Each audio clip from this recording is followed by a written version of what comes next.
চক্ষু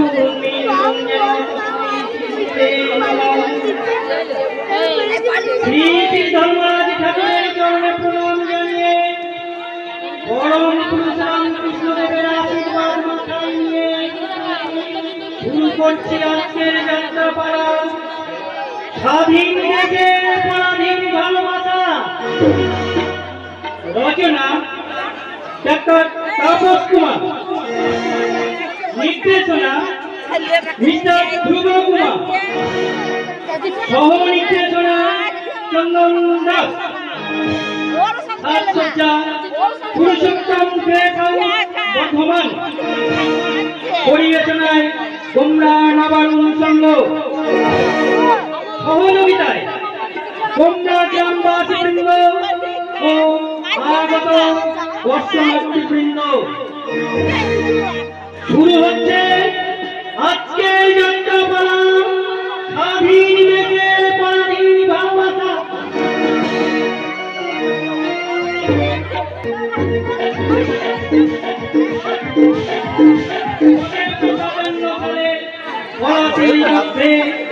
ভারতের স্বাধীনতার সূর্য হয় অস্তমিত। পরাধীনতার শৃঙ্খলে বন্দী হয় ভারত মাতা। সেই শৃঙ্খল মতনের জন্য ভারতের বীর সন্তানের দল ঝাঁপিয়ে পড়ে ব্রিটিশদের বিরুদ্ধে। অত্যাচারী কিশোর সাহেবকে হত্যার উদ্দেশ্যে কিশোর বিপ্লবের ক্ষুদিরাম ভাগ্যক্রমে বেঁচে যায়। কিন্তু ধরা পড়ে ক্ষুদিরাম। বিচারে তার ফাঁসির সাজা হয়। ফাঁসির মঞ্চে কিশোর ক্ষুদিরামে বেড়ে যায় জীবনের জয়গান। একবার বিদায় দে মা, ঘুরে আসি। একবার বিদায় দে মা, ঘুরে আসি। আমি হাসি হাসি করব ফাঁসি, দেখবে ভারতবাসী।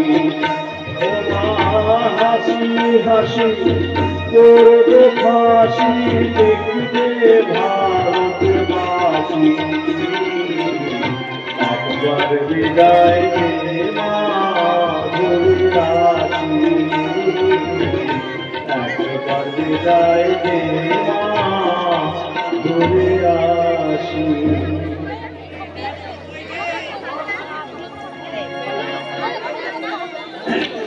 সালটা 1942, 29শে সেপ্টেম্বর। তমলুক থানা দখলের উদ্দেশ্যে চারটি দলে বিভক্ত হয়ে চারদিক দিয়ে বিপ্লবীরা এগিয়ে আসে। একটি মিছিলের সামনে ছিলেন মাতঙ্গিনী হাজরা নামে এক প্রৌঢ়া মহিলা। তিনি বজ্রকণ্ঠে হুঙ্কার দিয়ে ওঠেন,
মাটিতে লুটিয়ে পড়লেন মাতঙ্গিনী দেবী।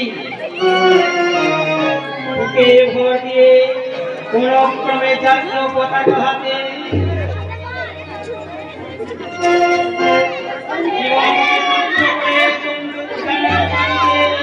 উড়িয়ে দিলেন ভারতের পতাকা।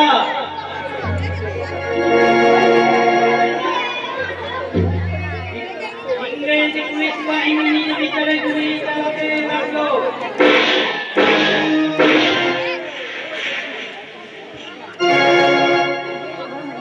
শহীদ হলেন মাতঙ্গিনী দেবী। মুক্তির মন্দির সোপান কালে কত প্রাণ হলো বলিদান আছে অশ্রু জলে মুক্তির মন্দির সোপান কালে কত প্রাণ হলো বলিদান আছে অশ্রু জলে লেখায় আছে অশ্রু জলে লেখায় আছে অশ্রু জলে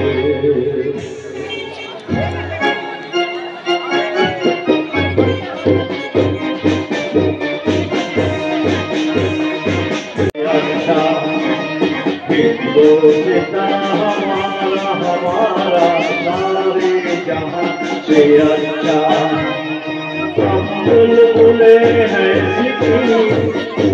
ये गुलदान हमारा हमारा सारे जहां से अच्छा दोस्ता हमारा हमारा सारे जहां से अच्छा सारे जहां से अच्छा सारे जहां से अच्छा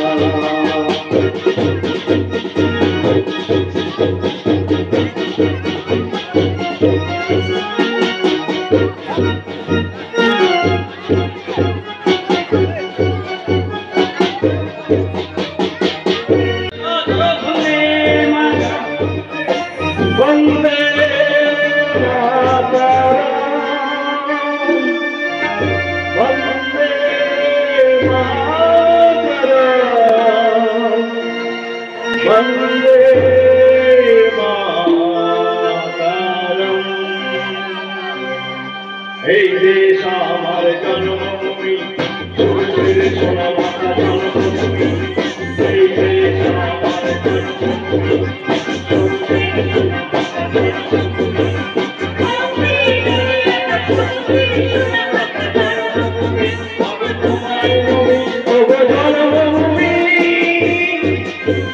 বন্দে মাতরম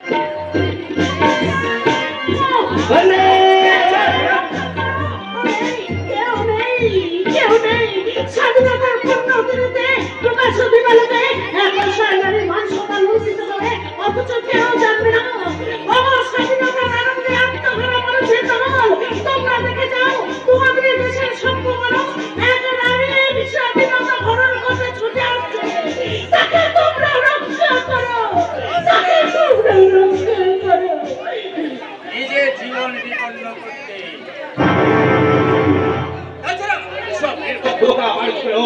স্বাধীনতা উৎসবে বিভোর হয়ে আছে সেই সুযোগে তোমাকে তুমি করলে করেছে তোমার ওই পুলিশ অফিসার বাবা আমার আধার জগতে অঞ্চল করে দিয়েছে আমার গ্যাংয়ের লোকেদের জোর করে জেলে যেতে বাধ্য করেছে সর্বচরম প্রতিশোধ নিতে আমি তোমার সারা শরীরে ছিটিয়ে দেবো ভয়ঙ্কর জ্ঞানী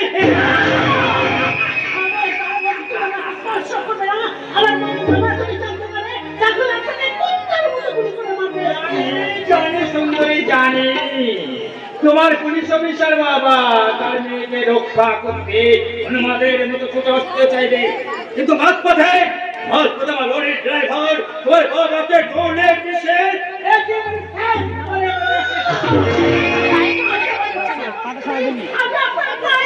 বসে বসে লাইট মুখ বুঝে যাচ্ছে না বুঝতে পারছি না মা পায়ে ধরে তুমি আমার নাম মারিও না এক্ষুনি তুমি আমার বুকের মাঝে আসবে তোমায় আমি সিটি মাজারে রাখিব ছেড়ে দেব না তোমায় সিটি মাজারে রাখিব ছেড়ে দেব না ও ছেড়ে দিলে আর তো পাবো না না না ছেড়ে দেব না তোমায় সিটি মাজারে রাখিব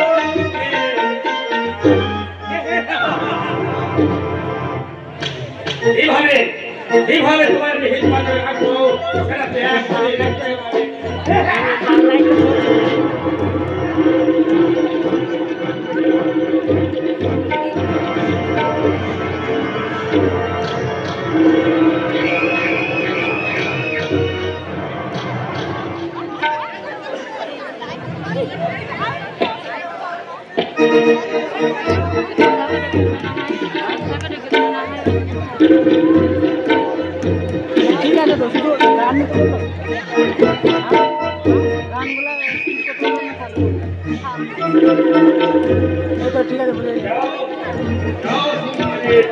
এবার তুমি আইনের সাহায্যে তোমার পিছু নেওয়ার চেষ্টা করলে আমি কিন্তু তোমার বোনের ওপর চরম প্রতিশোধ নিতে বাধ্য হব। তোমার কথা মনে রেখো।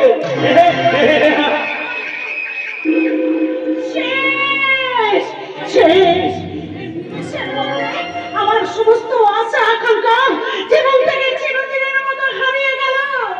আজ আমি কলঙ্কের নিশ্চরিত পথের ভিখারি।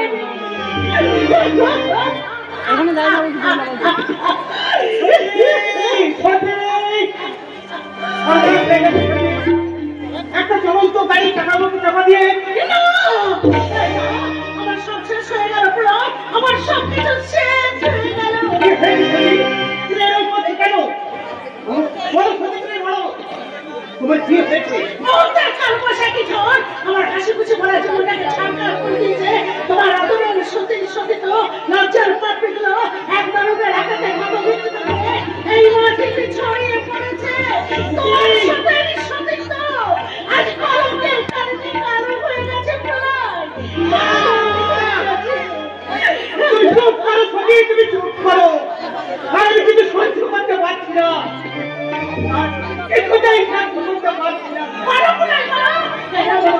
আমি তো কোনো অন্যায় করিনি। তাকে বলো কেন বিধাতা আমাকে এমন শাস্তি দিল?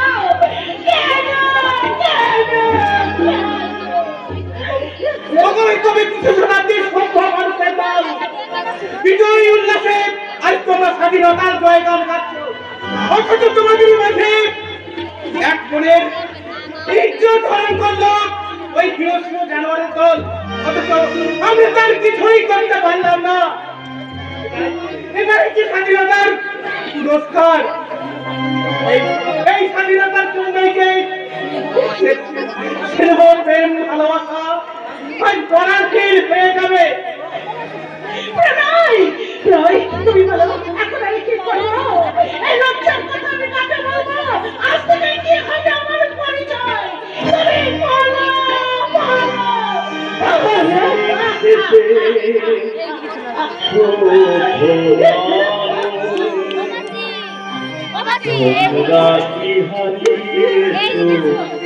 ভাষা তোমরা কি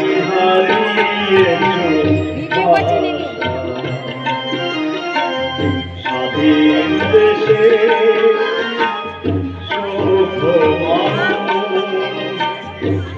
তোমরা কি হারিয়েছ ভাষা, তোমরা কি হারিয়েছ ভাষা। নারীর চোখ লুণ্ঠিত কেন, নারীর চোখ লুণ্ঠিত কেন, লাঞ্ছিতা কেন ভালোবাসা, তোমরা কি হারিয়েছ ভাষা, তোমরা কি হারিয়েছ ভাষা। যদি হয় গো নারী, দেশটা যদি হয় গো নারী, পরাধীন কেন ভালোবাসা, তোমরা কি হারিয়েছ তোমরা কি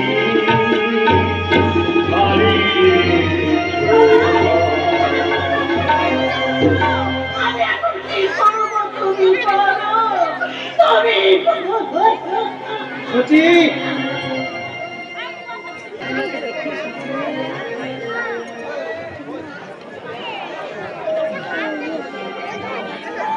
বন্দে মাতরম।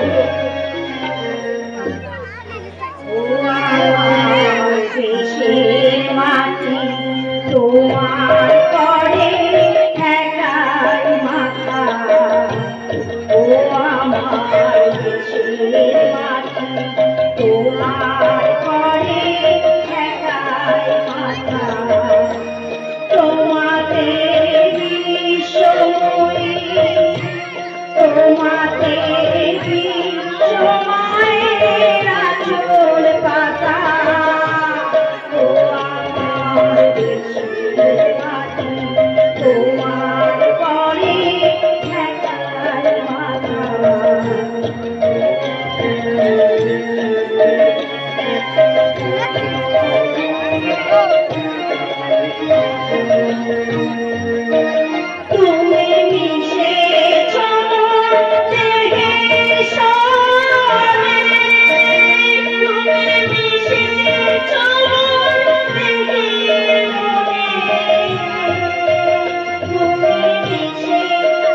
নমস্কার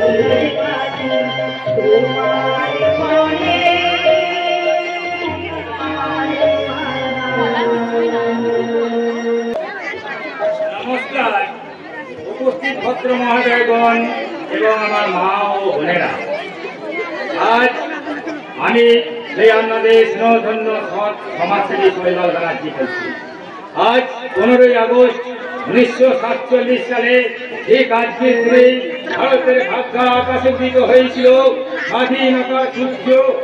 যে স্বাধীনতার জন্য সংগ্রামীরা দলে দলে রূপ বিলাস বিসর্জন দিয়ে জীবনকে বাজি রেখে মৃত্যু মঞ্চে ঝাঁপিয়ে পড়েছিলেন।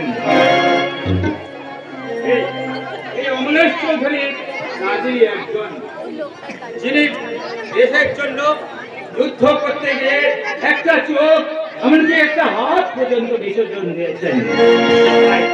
তাই মহান স্বাধীনতা সংগ্রামীকে আজ আমি সসম্মানে বরণ করলাম।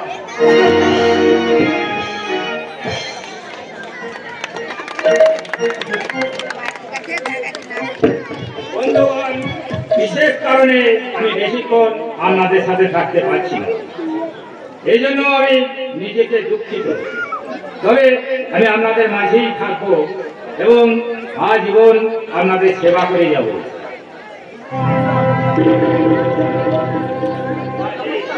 চমৎকার চমৎকার শৈবাল ব্যানার্জি,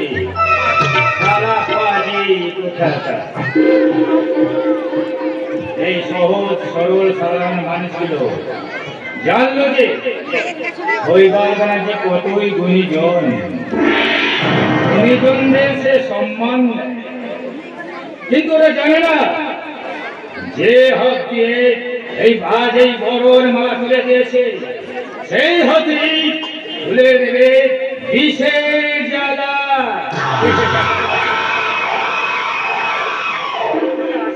কৃষ্ণা চৌধুরী, নমস্কার। আমার প্রিয় ভারতবাসী ভাই বোনেরা, স্বাধীনতা আমরা পেয়েছি ঠিকই, কিন্তু জাতি ধর্ম বর্ণ বৈষম্যের বিশ্বাসে সারা দেশ আজ ভরে গেছে। তাই তো সেই জাতি ভেদকে কেন্দ্র করে এক ভাই আর এক ভাইয়ের রক্তে হাত লাগাচ্ছে। কিন্তু আমরা যদি এই জাতি ধর্ম বৈষম্যের বিবাদ ভুলে একে অপরের ভাই বলে মুখে টেনে নিতে পারি, তাহলে কার সাধ্য আমাদের এই মহামিলনের মাঝে টেনে আনতে পারে এক জাতি হিতের লড়াই। আসুন বন্ধুগণ, আমরা সকলে মিলিত হয়ে রক্ষা করি আমাদের এই স্বাধীন ভারতবর্ষকে, শত শহীদের রক্ত স্নাত এই ভারত ভূমিকে।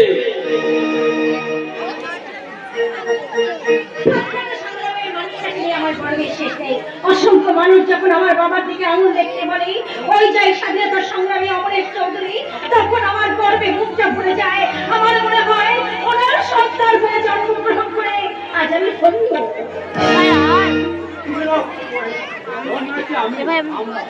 আমার মতো গ্রামের অসংখ্য মানুষ, তাই আমরা গর্ব করে সবার সামনে পরিচয় দিই। আমরা সেই গ্রামের ছেলে যে গ্রামের মাঠে জন্মেছেন স্বাধীনতার মহান সৈনিক অমরেশ চৌধুরী। আমার অমরেশ টাকা স্বাধীনতার জন্য মহান হন, তিনি মহান ব্যক্তিত্বে করে সবার মাঝে আমি এমন করে বলি,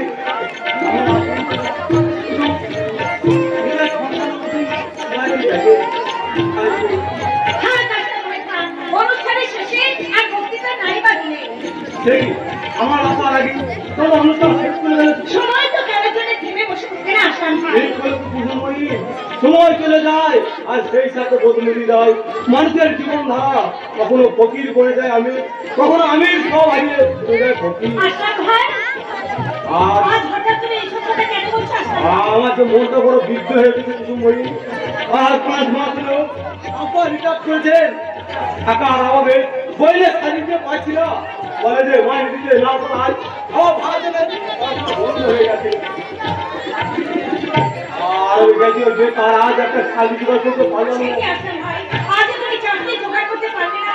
আপনাও যেটা অফিসে বাবুদের মুখের উপর 1-2 লাখ টাকার বান্ডিল ছুঁড়ে মারতে পারতাম, তাহলে সহজে হয়তো হবে।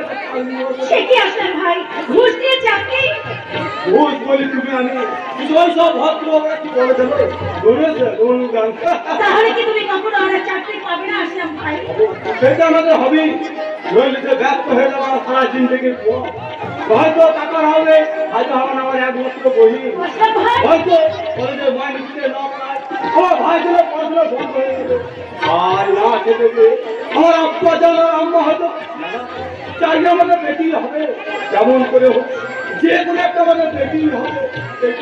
আসলাম ভাই আসলাম ভাই যেও না, আমার কথা শোনো আসলাম ভাই, তুমি চলে যেও না। আরে চলে আমি যাইনি কিছু, তোমার শেষ কথা শোনার জন্য আবার আমি যাও বলা তাড়াতাড়ি বলে চলে যাও। আরে ধীরে ধীরে, আরে এত চলছো কেন? খুব ভালো করে তো নিজে আমার মনে হবে। আরে দেখতে না হয় আমি একটু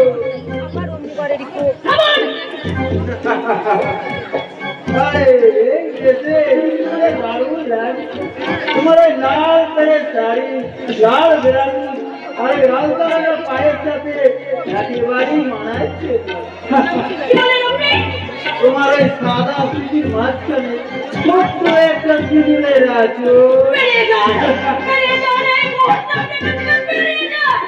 আরে যাচ্ছে তবে এখন বলে যাচ্ছি কিছু, তোমার ওই শূন্য সিটে একদিন আমি লাগাবো, ওই সিঁদুরের কলমে কালিতে না হয় সিঁদুরের লাল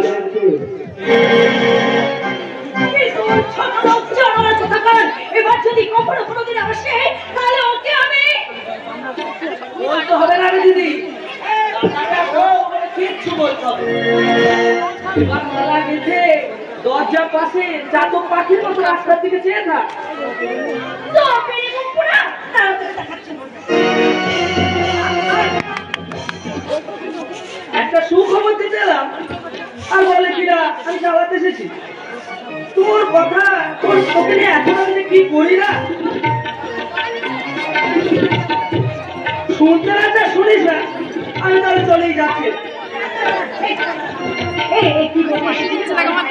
একটু আগে তো খুব রাগ দেখাচ্ছিল, এবার লক্ষ্মী মেয়ের মতো শান্ত হয়ে গেলি যে।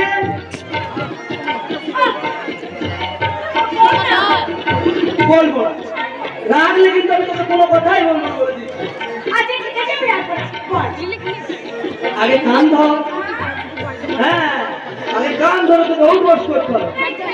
এই কাজটা না আবার একটুখানি ক্রিম একবার বললে তো হবে না, পরপর 3-3বার তোকে কান ধরে উঠবস করতে হবে।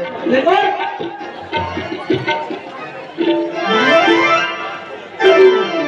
ঠিক আছে হয়েছে, এবার হয়েছে তো, এবার তো বল। ঠিক আছে তাহলে কলকাতা থেকে দাদার সাথে তার সাথে তোর কবি আসছেন রে। হয়ে গেল তো, সব মেয়েদেরই যে হয় আর কি। শ্যামল তুই যাবি এখান থেকে? যাচ্ছি বাবা যাচ্ছি, তবে এর সাথে এটাও বলে যাচ্ছি এতদিন তো শুধু কবিতাই বললি, এবার তোর কবিকে নিয়ে একটু বল।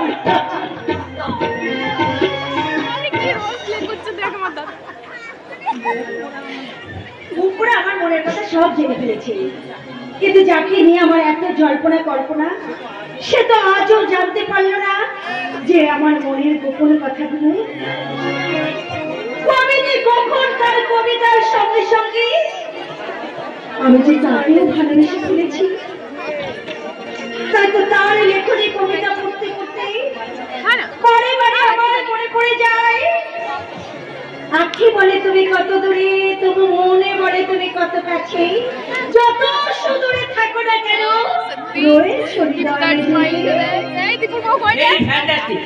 এতদিনে মনে হলো স্রষ্টার সৃষ্টি সার্থক হয়েছে। দেখি আপনি অধমের নাম শান্তনু ব্যানার্জি, এবার চিনতে পেরেছেন নিশ্চয়। তোকে চিনবে না বলিস কি রে? ও তোর কবিতার পোকা, তোর কবিতা বেরোলেই আগে ওর হজম করে ফেলে। দাদা এত বাজে কথা বলবি না বলে দিচ্ছি। এই এই মুখ করি আমি বাড়ি বলছি। দাদা লাগছে পারবি তো নাকি? এই রাতের পর রাত থেকে ওর লেখা তুই পড়িস না? যেমনি তোদের শত্রুতা তেমনি তোদের ভালোবাসা। তুই জানিস না শান্তনু, ওর জ্বালায় বাড়িতে আসাই হচ্ছে, তাই আগে ওটাকে বিদায় করতে না পারলে। আই দাদা খেতে দিলাম বলতে ভালো করে বলে দিচ্ছি। দেখ শুধু দেখ, ওর মুখখানা দিকে চেয়ে দেখ, যেন কতই না বিরক্তির ভাব। অথচ চোখ দুটো থেকে মনে হচ্ছে এ কথা শুনে কতই না। দাদা তুই খাবি? তোর ভাবভঙ্গি দেখে আমার একটা গানের লাইন মনে পড়ে গেল। এ কি সুন্দর কথা কিছু কিছু বুঝে নিতে হবে তো, মুখে বলা যায় না।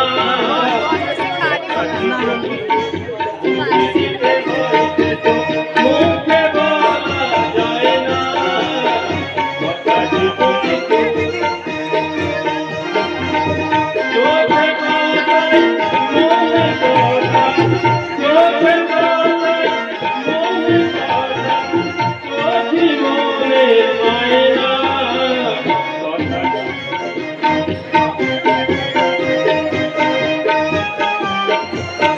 কে এসেছে রে মা? তুই এসেছিস? কেমন আছেন কাকা বাবু? তুই শান্তনু না? হ্যাঁ কাকা বাবু। জানো বাবা, আজকের স্বাধীনতা দিবস অনুষ্ঠানে আমার কুসুম তোমার লেখা সেই স্বাধীনতা কবিতাকে আবিষ্কার করেছিল। সেই যে ওগো তুমি স্বাধীনতা, তোমার লাগিয়া কাঁধে কত গ্রাম, তবু তুমি অনাগতা, স্বপ্নে তুমি মনের মানসী, বাস্তবে বাস্তবতা, বলেও তুমি অভরা রয়েছ, হায় রে স্বাধীনতা।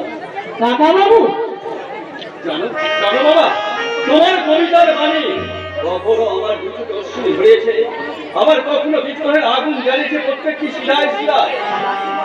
আমায় আশীর্বাদ করুন কাকা বাবু, আমি যেন লেখার মাঝে আমি নিজেকে বাঁচিয়ে রাখতে পারি। পারবে বাবা পারবে, তোমার লেখার মাঝে লুকিয়ে আসে বিদ্রোহের আলো, একদিন তা কোটি কোটি মানুষের মাঝে উজ্জ্বল হয়ে ছড়িয়ে পড়বে। এই দেখো তোমরা কতক্ষণ হলে এসেছো আর আমি কিনা। আরে কুসুম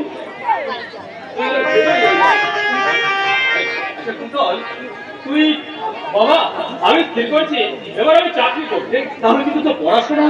না বাবা, আর কোনোদিন তো নয়। এই বয়সে তুমি টিউশনি করে আমাদের মুখে অন্ন জোগাবে, আর আমি উপযুক্ত ছেলে হয়েও তোমার সেই কষ্টবার্জিত অন্ন আমরা গোগ্রাসে খেয়ে না বাবা, না তার তো হয় না। কিন্তু আর কোনো কিন্তু নয় বাবা, আমি যে বাড়ির বড় ছেলে, তাই আমার সামনে এখন অনেক কাজ। কুসুমের বিয়ে, শ্যামলের পড়াশোনা, আর তাছাড়া তুমি বলেছিলে না বাবা কি যে শ্যামলকে তুমি লেফট লেফট কর্নেল বানাবে। হ্যাঁ, তাই আমি চাকরি না করলে। বেশ, তাই হবে কিন্তু তাই হবে।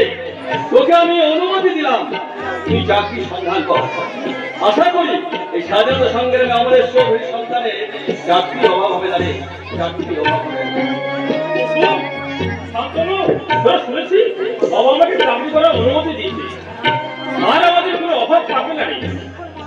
আর সূক্ষ্ম মহাজন বটকৃষ্ণ হাজারো আর টাকার জন্য বাড়ির কথা শোনাতে পারবে না। আর কোনো কিন্তু নয় রে বোন, বাবার স্বপ্ন সার্থক করতে আর শ্যামলকে লেফটেন্যান্ট কর্নেল বলাতে আর তোর জন্য একটা টুকটুকে বস জোগাড় করতে চাকরি আমাকে করতেই হবে রে বোন, চাকরি আমাকে করতেই হবে। একটা ফুটন্ত গোলাপ এখানেই ঘুরে গেছে। জানেন এমনি করে কত প্রতিভা দারিদ্রের কবলে পড়ে অকালে শেষ হয়ে যাচ্ছে। চোখের সামনে নষ্ট দেখেও আমরা তা কিছুই করতে পারছি না। আমাকে নিয়ে যে ভাবে তাকে নিয়ে ভাবাও তো আমার কর্তব্য, তাই না? আচ্ছা, আপনাকে নিয়ে যদি কেউ ভাবে? কি বললেন? না মানে বুঝলাম আমায় নিয়ে কে ভাববে বলুন? ছোটবেলায় মা বাবাকে হারিয়েছি, দাদাই আমার অভিভাবক, কিন্তু দাদা তো নিজে থেকেই ব্যস্ত, কাজেই আপনাকে নিয়ে যদি কেউ ভাবতে চায় তাহলে আপনি কি তাকে নিয়ে আপত্তি করবেন? আপনার কথা আমি কিন্তু ঠিক বুঝতে পারছি না। না মানে বলছিলাম কি আমি না মানে আমি কেমন করে বোঝাই? দিনের পর দিন রাতের পর রাত আপনার লেখা কবিতা পড়তে পড়তে আপনাকে নিয়ে যে ভাবে জানি কে? আমি আপনি আপনি নয়, নিজের মতো করে আপনে করে নিয়ে কুসুম বলে তুমি আজ থেকে তুমি বলে আমাকে দেখি, তুমি আমাকে বন্ধু করো শান্তি।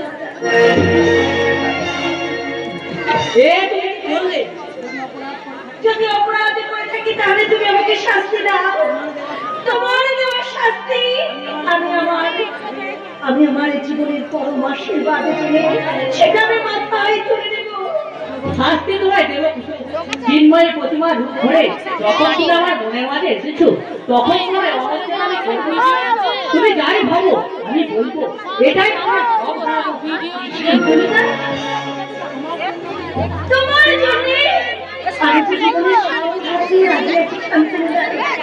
তাই তো ভাগ্যবানের মতো আমি তোমার দিকে আমার দু হাত বাড়িয়ে দিলাম। আজ থেকে তুমি হবে আমার লেখনের প্রেরণা। তোমাকে সামনে রেখে শুরু করবো এক নতুন সৃষ্টি। পাতায় পাতায় ভালোবাসার গাড়িতে লিখে যাবো এক প্রেমের কবিতা। যার কবি হবো আমি।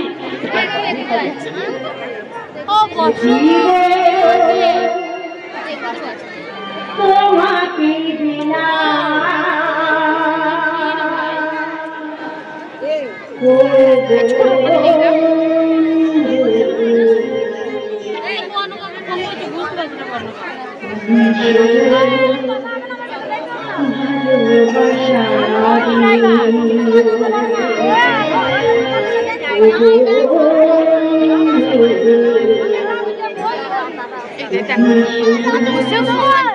ভালোবাসা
Thank you.